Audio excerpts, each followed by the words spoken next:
To invite on stage our keynote speaker and chief guest, Ambassador Vijay Nambiar. He has been amongst India's highest level representatives at the United Nations, serving as chef de cabinet under former Secretary General Ban Ki-moon, and also a special advisor to the Secretary General of Myanmar. Ambassador Nambiar, the floor is yours. Chief guest or Makra, I don't know, but nevertheless, it's a great honor for me to be here to stand in, as it were, on the occasion of the release of this book. I'm just back in Delhi for a little over a week after having spent a little over 10 years as part of the organization. I can, of course, confirm the adage, the oft-repeated adage that you can get the UN out. You can't get the UN out of. You can leave the UN, but you can't get the UN out of yourself. And I shall remain deeply inspired and committed to the goals and objectives of this indispensable organization.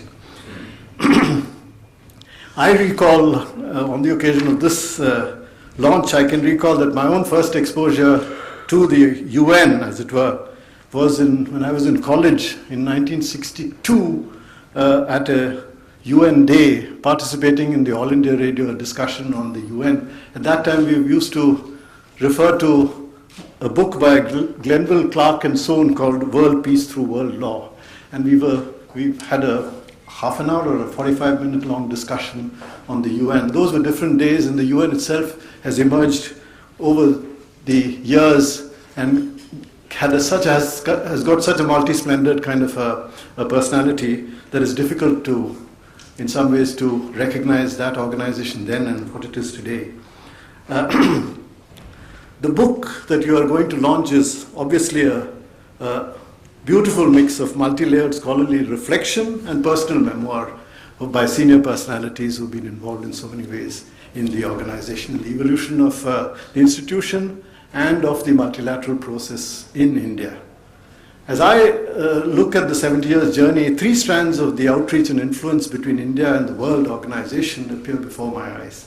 The first is the Indians, either within the UN or with the Indian mission at the UN, who helped the work of the United Nations and brought credit to it, as well as burnished the image of India.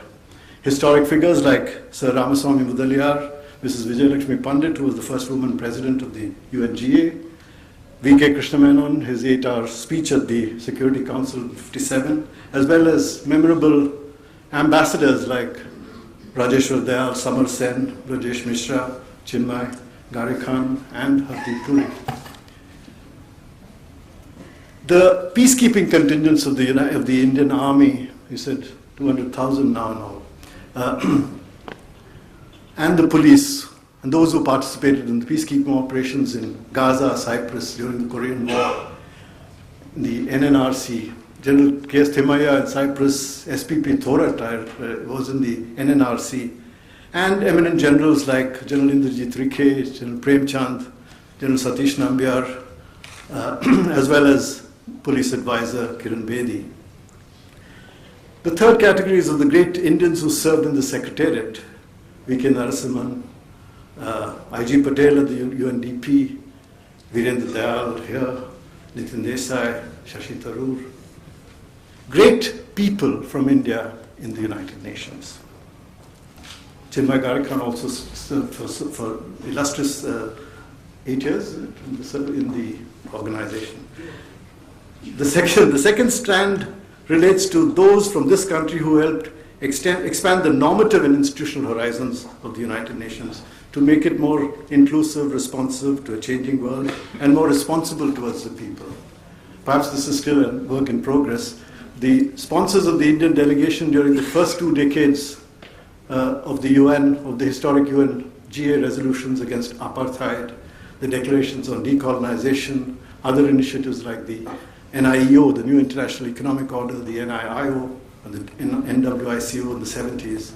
The first special session on disarmament with M.A. Vellodi, who was the first chairman of the UNDC, the Disarmament Commission. Others like Professor Amartya Sen, who in collaboration with Dr. Mahbubul Haq, a fellow South Asian intellectual, worked on the seminal concepts of UN human development and instituted the annual human development reports through the UNDP. Professor Sen later also worked with Sadako Ogata on the important concept of human security. This list must also include the name of Nobel Peace Prize winner Kailash Satyarthi for his contribution to the struggle to end violence against children and child labor. Great ideas from India. The third strand reflects the energy and the enthusiasm with which India has worked in recent years to give impetus to new ideas and movements at the highest level in its own government to meet the challenges of the 21st century. India's contribution to the SDGs, in fact, last year, releasing a volume by the RIS, the External Affairs Minister referred to the concept of sustainable development as part of India's ancient tradition. She spoke of initiatives like smart cities, Make in India, Swachh Bharat, Beti Bachao, Beti Padhao, Jan Dhan Yojana, Digital India, all of them closely related to one or other targets under the SDGs. She also spoke of the Prime Minister's concept of climate justice and the ratification of the Paris Agreement. Other initiatives, obviously, which have been very much also in the public eye, is the International Day of Nonviolence on October 2nd each year, the International Day of Yoga, and the active mobilization of Indian celebrities like Sachin Tendulkar, Vijay, Amritraj, Shabana Azmi, and UN advocates for a variety of causes in health, education, gender equality. In some ways, that represents great energies from India. Early this year, after I left the United Nations, I was personally impressed and inspired by 3 Indian personalities who have also shown prominently as new symbols of internationalism in the changing UN, spreading the messages of the new UN priorities and bringing credit to the country as well as furthering the cherished causes of the United Nations. These are Afroz Shah, Trisha Shetty, and Mohan Tartu Abraham. I'm not sure if these names are familiar to many of you. Afroz Shah is a Mumbai-based lawyer who was given the Champions of the Earth award by UNEP this year, UN Environment Program this year, for leading the cleanup of Mumbai's Versova beach. Shah was honored under the Action and Inspiration category for kickstarting a volunteer campaign to pick up by hand all the plastic bags, cement sacks, glass bottles, pieces of clothing and shoes that covered the entire 2.5-kilometer stretch of the Versova beach. His actions have had a multiplier effect and is an example of citizenship action and reminds us today that ultimately it is individual action and determination that counts. As Richard Haas said in his recent book, policy designs of course mattered, but what counted most was what actually gets done. At the UN Economic and Social Council ECOSOC 2017 Youth Forum in January, Miss Trisha Shetty, a 26-year-old woman from India, delivered a keynote address before an audience that comprised world leaders. Ms. Shetty spoke of her activities from 2015 when she launched She Says, a platform to educate, rehabilitate and empower women to take direct action against sexual assault in India. She Says uniquely provides tools and resources for women, including access to legal, medical and psychological support. So far, her organization has successfully engaged more than 60,000 young people through educational workshops at urban universities, their websites and musical festivals as part of their endeavor for the public safety of women. Despite daily threats, the She Says team is tackling increasingly controversial issues, including the criminalization of marital rape. Now, the third person, Mohan Tartu, is a co-founder and president CEO of Help Me See, an NGO that works across the developing world to fight cataract blindness. To date, this organization has facilitated over 200,000 successful cataract surgeries at the cost of just $50 per surgery. Help Me See has training centers in Mumbai and Beijing and other cities around the world. At each center, it trains upwards of 100 new surgical partners every year through the help of a new high-tech tool, a virtual reality haptic simulator.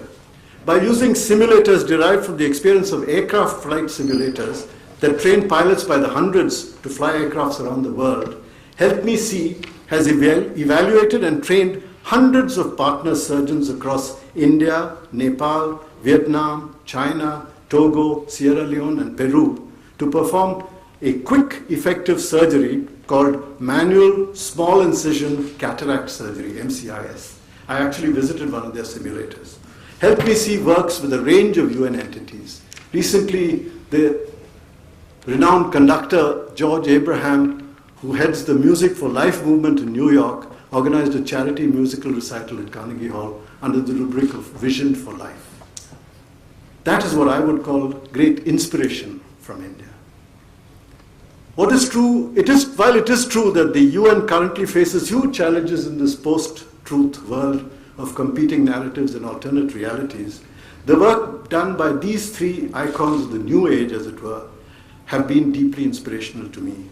They validate and justify my inexhaustible confidence in the United Nations.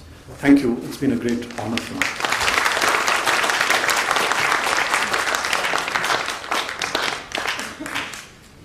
Thank you so much, Ambassador Nambiar, for those really fascinating stories of inspiring Indians, inspiring young Indians who will lead India and the United Nations into the future. We will now proceed with the formal launch of the book. I invite on stage the Director of the United Nations Information Center for India and Bhutan, Mr. Derek Segar, to present a copy of the book to Ambassador Nambiar.